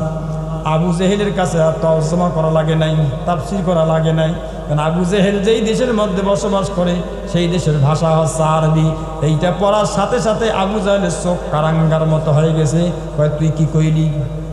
কয় যে আমি তো কই নাই, এটা বলছে আমার আল্লাহ। আবু জাহেলের 2 হাত ধ্বংস হয়ে যাবে, প্যারালাইসিস হবে। একটা হচ্ছে রাষ্ট্রীয় শক্তি, আর একটা হচ্ছে তার এই 2 হাত। একটা হচ্ছে হাত, 2 হাত আর রাষ্ট্রীয় ক্ষমতা। এই জন্য আল্লাহ বলেছে 2 হাত তার ধ্বংস হবে, তার মধ্যে রাষ্ট্রীয় শক্তি তার চলে যাবে, আর 2 হাতের মধ্যে মরার আগে তার প্যারালাইসিস হবে। এরপরে কি হবে? মা গনা আনহু মালুহু ওয়া মা কাসাব। জনগণের যতগুলি সম্পদ আত্মসাৎ করেছে, নিজের পকেটের মধ্যে ঢুকাইছে, বাংলাদেশ থেকে নিয়ে তারপরে সুইজারল্যান্ডের সুইস ব্যাংকের মধ্যে জমা করছে। এই সবগুলোকে বাজেয়াপ্ত করা হবে। আল্লাহ বলতেছে সম্পদ যা অবৈধ উপায়ে উপার্জন করেছে একটাও তিনি খাইতে পারবে না, সব কিছু নষ্ট হয়ে যাবে। এরপরে তার স্ত্রী হুই নানা হুয়া হুই নানি হুই বা বিসমিল্লাহ গেরেপ্তান খা মায়েরা বকুনে দিল্লা বিস্তাম না মায়েরা, সেকুন সেকুন চাউলের ভাত ট্যাংরা মাছের ঝোল, নিত্যদিনই থাকে বেটার পেটের গন্ডগোল। সকালবেলা চিনি ছাড়া চা, বিকালে 1.5 খান রুটি, ওজন করা চাউলের ভাত পাপিয়া তরকারি। আল্লাহ তাআলা এমন একটা রোগ তারে ধরাই দিয়েছে, আল্লামা ডায়াবেটিস রহমতুল্লাহ আলাই। কি রোগ ধরাই দিয়েছে? আল্লামা ডায়াবেটিস রহমতুল্লাহ আলাই এমন রোগ আল্লাহ তাআলা চাপাই দিয়েছে। ডাক্তার বলে দিয়েছে ইলিশ মাছের ঝোল আজকে থেকে মাকরু, গরুর গোশের ঝোল আজকে থেকে হারাম, পাঙ্গাসের চর্বি আজকে থেকে নাজায়েজ, কিছু খাইতে পারবি না। কি খাবি? কয় সকালবেলা চিনি ছাড়া চা, বিকেলে 1.5 খান রুটি, দুপুরের বেলা 1/2 কাপ চাউলের ভাত, তাও পাপিয়ার তরকারি দিয়া লবণ ছাড়া। এইগুলি খেয়ে তারপরে পৃথিবীর মধ্যে যে কয়দিন বাঁচতে চাও এইরকম বাঁচবি। যেই নেতার পেট ছিল দেওয়ানবাগি পিসাবের মতো 12 মাসি পেট, নেতা মরার সময় না খাইতে খাইতে এমনভাবে শুকিয়ে গেছে এখন আর নেতাকে চিনা যায় না। কবর ঝুঁককে মিশলে কামানি হুই হুই নানা হুয়া হুই নানি হুই। এই চামড়া আজকে টাইট আছে তাই বাহাদুরি দেখাও, চামড়া কিন্তু একদিন ঢিল। বলেন বলেন, এ চামড়া একদিন ঢিল হবে। সেই দিন দেখবে তোমার আমও যাবে, সালাও যাবে, আশেপাশে কাউকে পাবে না। তবে নেতাদেরকে সতর্ক করার জন্য ছোট্ট একটা কথা বলি, আমাদের দেশের মধ্যে থাকবেন কিছু চামচা আছে, সেলফি চামচা। এই সেলফি চামচারা আপনার যখন নেতা আসে নেতাদের সঙ্গে ছবি তুলিয়া তারপরে ফায়দা হাসিল করার জন্য ফোনের মধ্যে সেলফি উঠায়, এইটা আবার ফেসবুকের মধ্যে দিয়া তারপর আকাম কুকাম বিভিন্ন জায়গার মধ্যে করে। আপনি কি চেনেন আমি অমুক নেতার ডানে হাত? আপনি কি জানেন আমি অমুক নেতার হস্তে বামা হাত? এইভাবে করিয়া তারা নেতার কাছে ফায়দা হাসিল করার জন্য চেষ্টা করে। নেতা বিপদের মধ্যে পড়লে এই সেলফি কেরামান কাতিবিন যারা আছে একটাকেও কাছে পাইবেন না। এবার বলুন তো দেখে আল্লাহ রাব্বুল আলামিন বলতেছে মুহাম্মদ বলে দাও আমি তাদের জন্য এই যে চেষ্টা করেছি। আবু লাহাবের জন্য পবিত্র কোরআনুল কারীমের আয়াত নাযিল করে দিল। আবু জাহেল বলতেছে মুহাম্মদ রে তুই যেই কালেমা দাওয়াত নিয়ে আমার কাছে আসছিস আমি এই মুহূর্তের মধ্যে আবু লাহাবের কাছে চলে যাব। আবু লাহাব হচ্ছে রাসূলের আপন চাচা। না হুজুর, আবু লাহাব আপন চাচার, আবু জাহেল চাচতো চাচা। আবু লাহাব কি হয়? আপন চাচা। তার কাছে গেছে আবু লাহাব, এবার কান্নাকাটি আরম্ভ করছে। আবু জাহেল এটা কি সত্যি মোহাম্মদ বলছে? কয় যে হ্যাঁ এটা মোহাম্মদ বলছে। কয় তাই নাকি? আবার জিজ্ঞাসা করছে আবু জাহেল সত্যি করে বলো তো এই কথা কি মোহাম্মদের? কয় যে হ্যাঁ লাহাব বলতে বিশ্বাস হয় না এটা মোহাম্মদের কথা। আবু লাহাবের চোখ থেকে পানি পড়তেছে দরদর করে। কেন রে কান্দিস কেন? কয় কান্দিস এই জন্যে আব্দুল্লাহর বেটা মোহাম্মদকে যদিও বা আমি নবী হিসাবে স্বীকার করি না, তবে আমি এই কথা বাস্তব আমি জানি আব্দুল্লাহ বেটা মোহাম্মদ তিনি যে একজন নবী এতে বিন্দু পরিমাণ কোনো সন্দেহ নাই। আর কোনো নবী যদি এই কথা বলে, কোনো ব্যক্তির নামে কোনো কথা বলে, এই লোক 3 মাসের বেশি বাঁচে না, 3 মাস পর আমার মৃত্যু হয়ে যাবে। আবু জাহেল রে এই জন্য আমার চোখের মধ্যে পানি। আবু জাহেল এবার তিনিও কাঁদতেছে। এবার তিনি বলেন, তুই কান্দিস কেন? আমি কাঁদতেছি এই জন্যে কান্দি, সেটা হচ্ছে আমি একদিন গেছি খানায় কাবার চত্বরের মধ্যে রাতের বেলা, জ্যোৎস্না রাত, পূর্ণিমা রাতের মধ্যে আমি সেই জায়গার মধ্যে গিয়েছি, গিয়ে দেখি মধুর কণ্ঠে আব্দুল্লাহর বেটা মোহাম্মদ কোরআনুল কারীম পড়তেছে। আমি দূর থেকে কাছে যদি যাই লোকেরা টের পাবে, এই জন্য আমি দূরের মধ্যে ছিলাম। দূরের মধ্যে থাকার পরে আমি তার মিষ্টি মধুর কোরআনুল কারীমের তেলাওয়াত আমি শুনতেছিলাম। এত সুমধুর কণ্ঠে কোরআনুল কারীম তেলাওয়াত করতেছিল, মনে হয় একটা একটা করে অক্ষর তার উপরের মধ্যে নাজিল হচ্ছে। আমি দূর থেকে আমি তার তেলাওয়াত শুনতেছি। আর পূর্ণিমার রাত, সেই রাতের মধ্যে আমি একবার চাঁদের দিকে তাকাই, আর একবার আমার ভাতিজা মোহাম্মদের চেহারার দিকে তাকাইতেছিলাম, আর একবার চাঁদের দিকে তাকাই, আর একবার আমার ভাতিজা মোহাম্মদের চেহারার দিকে আমি তাকাইতেছিলাম। আবুল আহাব রে, তোরে কেমনে করে আমি বলি, এমন সত্য কথা আমি কেমনে করে বলি? আমি এই দৃশ্য দেখার পরে আমি তখন ভাবছিলাম, আমার ভাতিজার চেহারা আল্লাহ রাব্বুল আলামিন এত চমৎকার করে সুন্দর করে তৈরি করেছে, আসমানের পূর্ণিমা চাঁদের মধ্যে খুঁত থাকতে পারে, আমার ভাতিজা আব্দুল্লাহর বেটা মোহাম্মদের সৌন্দর্যের মধ্যে একটু খুঁত নাই। জোরে কান সুবহানাল্লাহ।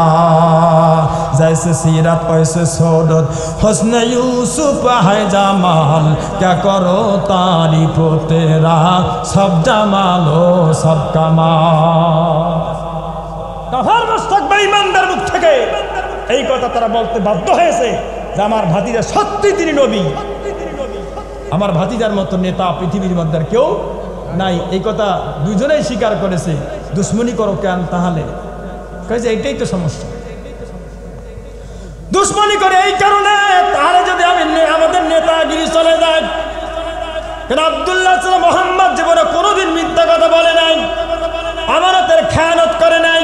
কিন্তু আবুল আহাব, তুই তো জানিস আমাদের চরিত্রের বালাই নাই, চরিত্র তোরও নাই আমারও নাই, এটা তো ভালো করে জানিস। কিন্তু আব্দুল্লাহর বেটা মোহাম্মদ তিনি জীবন দেবে কিন্তু আমানতের খেয়ানত করবে না। আমাদের দেশেও এইরকম কয়েকটা মন্ত্রী ছিল, একটার নাম মরহুম শহীদ মতিউর রহমান নিজামী, আর একটার নাম হচ্ছে মরহুম আলী আহসান মোহাম্মদ মুজাহিদ। ওনারা যখন মন্ত্রী ছিল, মন্ত্রী থাকা অবস্থায় ক্ষমতা যাওয়ার পরে যখন ফখরুদ্দিন মঈনুদ্দিন সরকার ক্ষমতার মধ্যে আসলো, যেতে দেশের মধ্যে ফকিন্নি থেকে শুরু করে বড় নেতা পর্যন্ত সবগুলোকে দুর্নীতির অপরাধে তাদেরকে জেলখানার মধ্যে ঢুকাইছিল। কথা কান ঠিক কিনা?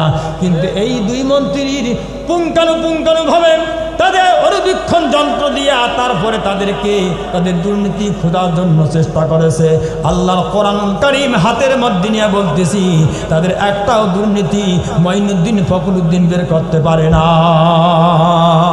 আবু জাহেল ডাকতে বলতেছে, ও আবুল আহাব, তুই তো জানিস তোর চরিত্র বালাই নাই, আমারও চরিত্র বালাই নাই। কিন্তু আব্দুল্লাহর বেটা মোহাম্মদ তিনি যে কর্মী বাহিনী তৈরি করেছে, এই কর্মী বাহিনীর মধ্যে তারা কোনোদিন মিথ্যা কথা বলে না।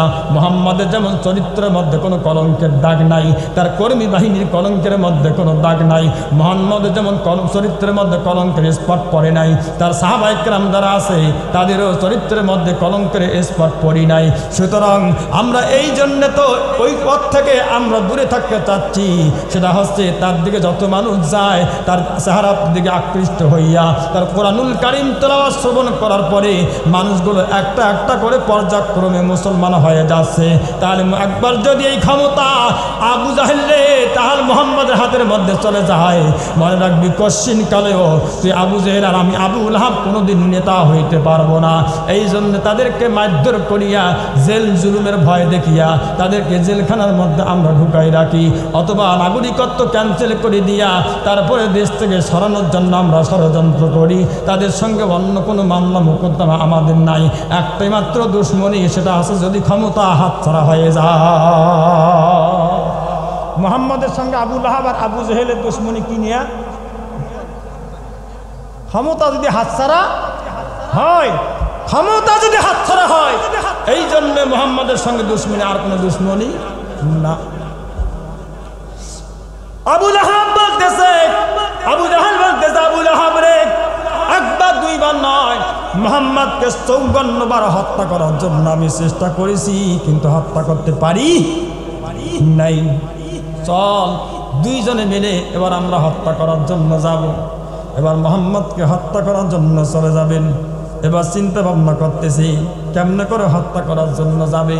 আমাদের দেশের মধ্যে একজন পালোয়ান আছে, সকালবেলা 8টা 7টা বকরির গোস্ত দিয়ে তারপরে রুটি খায়, বিকালবেলাও 6টা 7টা ছাগলের পাড়ার গোস্ত দিয়ে তারপরে রুটি খায়। এইটারে আমরা নিয়ে আসবো, এইটাকে নিয়ে আসবে। নিয়ে আসার পর যখন জিজ্ঞাসা করলো ঠিক আছে কাকে মারতে হবে, আব্দুল্লাহ বাটা মোহাম্মদকে মারতে হবে। কয় বয়স কেমন, কয় 50-এর কাছাকাছি। কয় তাই নাকি? কয় যে হ্যাঁ। কয় তাহলে এই লোককে মারার জন্য যাবো, তার চেহারা কেমন? কয় চেহারা খুবই সুন্দর, খুবই চমৎকার চেহারা, আমি তার বর্ণনা দিয়ে শেষ করতে পারবো না। এবার সংক্ষিপ্ত করে বলতেছি, যখন তার কাছে যখন নিয়ে গেছে মুহাম্মদকে মারার জন্য, এবার মুহাম্মদ সাল্লাল্লাহু আলাইহি ওয়াসাল্লামকে মারার জন্য যাবে। অনেক বিশাল বড় ঘটনা, আমি সব কিছু আপনাদের সামনে এখন বলতে পারবো না, সময় স্বল্পতার কারণে আমাকেও ঢাকা যাইতে হবে, আগামীকালকে জুমার নামাজ পড়াইতে হবে। এই জন্য লম্বা চৌড়া করবো না, অল্প কিছুক্ষণের মধ্যেই শেষ করব। বললো ঠিক আছে তাহলে চলো তো তাকে মারার জন্য যাব। এবার আব্দুল্লাহর বাটা মুহাম্মদ গিয়ে দেখে তিনি এবার কাহনায়ে কাবা চত্বরের মধ্যে পবিত্র কোরআনুল কারীমের তাবলীগ করতেছে সাহাবায়ে কেরামদেরকে নিয়ে। এবার পালোয়ান সহ সেই জায়গার মধ্যে চলে গিয়েছে, গিয়ে দেখে আব্দুল্লাহর বাটা মুহাম্মদ পবিত্র কোরআনুল কারীম তেলাওয়াত করতেছে। ইয়া আইয়ুহাল মুযাম্মিল কুমিল লাইলা ইল্লা قليلا نصفه أو انقص منه قليلا أو زد عليه ورتل القرآن ترتيلا إنا سنلقي عليك قولا ثقيلا إن ناشئة الليل هي أشد وطئا وأقوم قيلا إن لك في النهار سبحا طويلا واذكر اسم ربك وتبتل إليه يقولون واهجرهم هجرا جميلا। মুহাম্মদ তোকে মারার জন্য আসছি। কয় তুই কেডা? কয় আমি অমুক ব্যক্তি। কয় তাই নাকি? কয় যে হ্যাঁ। অনেক কিছু ঘটনা ঘটার পরে এবার তিনি চলে গেলেন। কয় ঠিক আছে আজকে মারবো না, আপনি বাড়ির মধ্যে দেন, আপনিও ভালো মন্দ খেয়ে নেন, আমিও ভালো মন্দ খাই, আগামীকালকে আপনাকে মারবো। আল্লাহর নবী বাড়ির মধ্যে চলে আসলেন। খাদিজার কাছে বলতেছে খাদিজা আমাকে কিছু খাবার দাও। খাদিজা বলতেছে রাসূলুল্লাহ ইয়া হাবিবাল্লাহ, নবী গো 3 দিন আগে আপনি তো জানেন 3টা খেজুর খেয়ে তারপরে আমি আসি, আমার ঘরের মধ্যে পানি ছাড়া কোনো খাবার নাই। ইয়া রাসূলুল্লাহ ইয়া হাবিবাল্লাহ কোথায় পাবো খাবার? কেমনে করে আমি আপনাকে খাবার দেব? নবী গো আমার ঘরের মধ্যে কোনো খাবার নাই। খাদিজা রে আগামীকালকে আমাকে মেরে ফেলবে, কিছু খাবার থাকলে আমাকে দাও। কয় খাবার নাই। কয় তাহলে কি করব? কয় চলো স্বামী আর স্ত্রী দুইজনে আজকে সারা রাত পর্যন্ত নফল নামাজ পড়ে পড়ে তারপরে আমরা রাত পার করে দিব। আল্লাহর নবী এবং খাদিজা দুইজনেই রাত পার করতেছেন নামাজ পড়তে পড়তে। নামাজের শেষ প্রান্তে এসে খাদিজাতুল কুবরা বলতেছে রাসূলুল্লাহ ইয়া হাবিবাল্লাহ, নবী গো আজকে আপনার কাছে সবিনয় নিবেদন, আমি কোনোদিন পর্যন্ত আপনার কাছে চাই নাই। ইয়া রাসূলুল্লাহ সব জায়গায় ইমামতি করেছেন আপনি, আজকে আমাকে মুনাজাত করার ইমামতির দায়িত্ব আজকে আপনি আমাকে দেন। নবী গো আমার জীবনের মধ্যে এই দিন আসবে আমি কোনোদিন কল্পনাও করি নাই। আমি দোয়া করব, আপনি রাসূল শুধু আমার পেছনের মধ্যে থাকিয়া আমিন আমিন শুধু আপনি শব্দ বলবেন। আল্লাহ নবী বললেন ঠিক আছে আজ তোমাকে ইমামতির দায়িত্ব মুনাজাতের দায়িত্ব আমি তোমাকে দেব। খাদিজাতুল কুবরা এইবার হাত তুলে তিনি দোয়া করতেছে, 2 চোখ দিয়া গাল বেয়ে পানি পড়তেছে। আল্লাহ আমি কোনোদিন পর্যন্ত এইভাবে আপনার কাছে কোনো কিছু চাই নাই। আয় রব্বুল আলামিন, আয় আল্লাহ আমি যেই লোকটাকে বিয়ে করেছি এই লোকটা জন্মের 6 মাস পূর্বে তার আব্বার ইন্তেকাল হয়েছে, তার 6 বছর তার জন্মের 6 বছর পর তার মার ইন্তেকাল হয়ে গেছে। বাপের নাম আব্দুল্লাহ, মার নাম হচ্ছে তার আমিনা। আমেনা, তার দাদা 8 বছর বয়সের মধ্যে দুনিয়া থেকে বিদায় নিয়ে চলে গেছে রব্বুল আলামিন। তারপরে 8 থেকে 9 বছর থেকে শুরু করে 17 বছর পর্যন্ত অন্যের বাড়ির মধ্যে তিনি রাখালগিরির দায়িত্ব পালন করেছে। 17 বছর থেকে 25 বছর পর্যন্ত আমার বাড়ির মধ্যে তিনি আমার অধীনে চাকরি করেছে। আর সেই টাকা পয়সা দিয়ে তার দরিদ্র চাচার তিনি খাদ্য বস্ত্র বন্দোবস্ত করেছিলেন। আয় আল্লাহ, আমি মোহাম্মদকে ভালোবাসিয়া তারপরে তাকে বিবাহ করেছি। এর আগেও আমার 2টা বিয়ে হয়েছিল। আমি নিয়ত করেছিলাম কোনোদিন পর্যন্ত তার বিবাহ আমি করব না।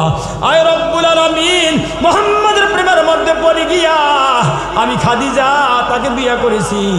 মক্কার ভূখণ্ডের মধ্যে আমি ছিলাম 2 নম্বর ধনী। আমার মতো এত টাকা পয়সা আর কারও ছিল না। আল্লাহ, তোমার রাসূল যখন 40 বছর বয়সে যখন নবুয়ত পাওয়ার পরে আমার কাছে এসে বলল, আয় রব্বুল আলামিন, আল্লাহ রাসূল যখন বললেন খাদিজা রে, আমার কাছে ওহী নাজিল হয়েছে, আমি নবী হয়েছি। আমি সেই দিন একবারও জিজ্ঞাসা করি নাই মুহাম্মদ তুমি নবী হয়েছো তার কোনো দলিল প্রমাণ আছে নাকি, আমি জিজ্ঞাসা করি নাই। সঙ্গে সঙ্গে কালিমা পড়ে আমি আব্দুল্লাহর বেটা মুহাম্মদের হাতে আমি কালিমা পড়ে মুসলমান হয়ে গেছি। ইয়া রাসূলুল্লাহ, একদিন নবী এসে বললে খাদিজা রে, আমার জন্য টাকা লাগবে, পয়সা লাগবে ইসলাম প্রতিষ্ঠা করার জন্য। আয় রব্বুল আলামিন, সেই দিন আমার সমস্ত ধন সম্পদের স্থাবর অস্থাবর সকল কিছু চাবিকাঠি আমি সেই দিন আব্দুল্লাহর বেটা মুহাম্মদের হাতের মধ্যে আমি তুলে দিয়েছি। আপনার যা লাগে সব কিছু আপনি ইসলামের জন্য ব্যয় করেন। আয় রব্বুল আলামিন, আমি সব দিয়েছি। আর তোমার রাসূলকে আগামীকালকে লোকেরা মক্কার লোকেরা মেরে ফেলবে। আজকে আমার কাছের মধ্যে এসে খাবার চাইলে আমি খাবার দিতে পারলাম না। আয় রব্বুল আলামিন, তোমার রাসূলকে যদি আগামীকালকে মেরে ফেলে, আল্লাহ মুহাম্মদকে ছাড়া এই দুনিয়ার মধ্যে আমি একটা সেকেন্ডও বাঁচতে পারবো না। খাদিজার সঙ্গে রাসূলের কি পরিমাণ ভালোবাসা ছিল। নবী আমার চোখ দিয়া দরদর করে পানি পড়তেছে, খাদিজার চোখ থেকে পানি পড়তেছে, বলতেছে আল্লাহ, আমি মুহাম্মদকে ছাড়া একটা সেকেন্ড পৃথিবীর মধ্যে বাঁচতে পারবো না। তোমার নবী যদি আগামীকাল মৃত্যু হয়ে যায়, আল্লাহ তার আগে তুমি খাদিজাকে দুনিয়া থেকে নিয়ে নাও। খাদিজা কান্দে আর বলতেছে আল্লাহ, আর যদি আমাকে দুনিয়া থেকে না নাও, রব্বুল আলামিন তোমার নবী যদি পৃথিবীর মধ্যে না থাকে, তাহলে কাটা কবিতরের মতো আমিও ছটফট করতে থাকবো।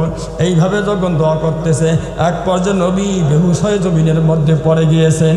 তারপরে যখন শ্বাস পর্যায়ের মধ্যে এসে আল্লাহর নবী হামাগুড়ি দিয়ে খাদিজার শরীরের মধ্যে যখন পড়ে গিয়েছে, ডাক দিয়ে বলতেছে খাদিজা রে, হাত নামাও। আর তুমি দোয়া করিও না, হাত নামাও। এবার খাদিজা যখন হাত নামাচ্ছে দেখে বলতেছে রাসূলুল্লাহ, ইয়া হাবিবাল্লাহ, হয়তো আবেগের বশীভূত হয়ে আমি অনেক কথা আল্লাহর কাছে বলে ফিরেছি। নবী গো, আপনি আমার বেয়াদবি মাফ করবেন। আমি কি এমন কিছু চাইলাম যা আপনার উপরের মধ্যে জুলুম হয়ে যায়, আপনার নবুয়তির দপ্তর থেকে আপনার নাম কাটা যায়?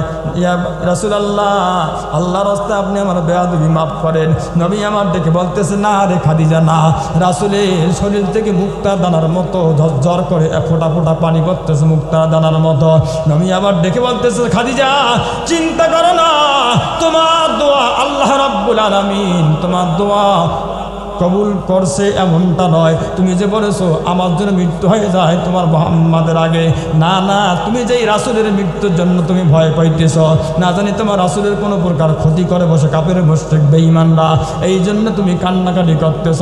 আল্লাহ রাব্বুল আলামিন খাদিজা তোমার দোয়ার পরিবর্তে তোমাকে অভয় দেওয়ার জন্য পবিত্র কোরআনুল কারীমের সূরাতুল মাইদার 67 নম্বর আয়াতে কারিমা আল্লাহ তাআলা পৃথিবীর মধ্যে পাঠিয়ে দিয়েছে। আল্লাহ নবীকে বলতেছে রাসূলুল্লাহ, ইয়া হাবিবাল্লাহ, কোথায় সে আয়াত, কোন জায়গার মধ্যে আছে আপনি আমাদের পরে শোনান। আল্লাহ নবী তখন বলতেছে, ইয়া আইয়ুহার রাসূলু বাল্লিগ মা উনজিলা ইলাইকা মির রাব্বিক ওয়া ইল্লাম তাফআল ফামা বাল্লাগতা রিসালাতাহু আল্লাহু ইয়াসিমুকা মিনান নাস ইন্নাল্লাহা লা ইয়াহদিল কওমাল কাফিরিন।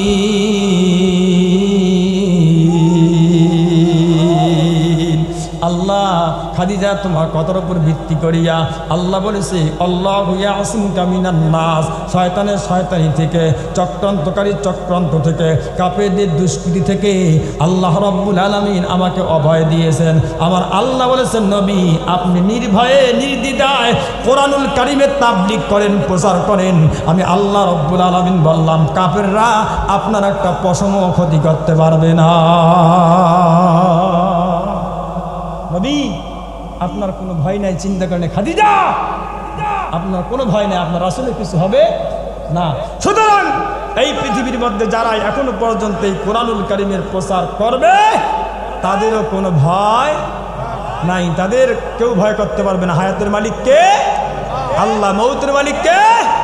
আল্লাহ। হায়াত যদি পৃথিবীর মধ্যে থাকে একটা সেকেন্ড আগে তার মৃত্যু হবে না, আর হায়াত যদি না থাকে ৪৫ মিনিটের বেশি আর থাকতে পারবে। বুঝলে বোঝেন না বুঝলেন? আল্লাহ রাব্বুল আলামিন আমাদের হাদিস পড়েছে, হাদিসও বলার আর সময় নাই, আমি এই মুহূর্তে এখনই শেষ করতেছি কারণ ১:২৫ বেজে গেছে। আল্লাহ তাআলা আমাদের সকলকে কোরআন শরীফ বুঝার এবং মানার এবং সেই অনুযায়ী আমরা যেন আমল করতে পারি আল্লাহ যেন তৌফিক দান করবেন। আল্লাহুম্মা আমিন। জি হ্যাঁ কি এতক্ষণ খাদিজারে তো ওয়াজ করেন।